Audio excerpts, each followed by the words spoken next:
Welcome back to Magoo's Reviews. All right, y'all. So recently Drake did an interview with Bobby Anteloff. You know, he was talking with her about a lot of things about him being called a culture vulture and how he doesn't like that and how he's uplifted other peoples from other genres and how, you know, calling hip hop media effing losers, how, you know, they feel like they're entitled to an interview. Right?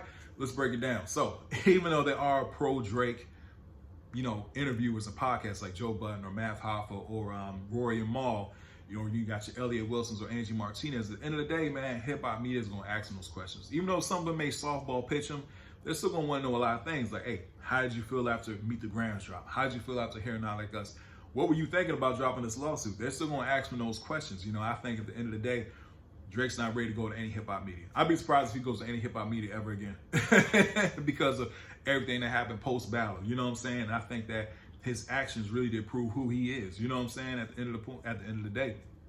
So it's gonna be very interesting to see what happens. You know, him be considered a culture vulture and stuff like that. Yeah, man, the South is what put Drake on in the beginning. The South put him on from Lil Wayne. You know what I'm saying? Working with Ross and Future and all that kind of stuff. So at the end of the day, we shall see what happens in the future with the Iceman project and all that. But that's Drake's opinions on everything that's happened. Anyway, please don't forget to like, share, and subscribe to the channel. See y'all soon.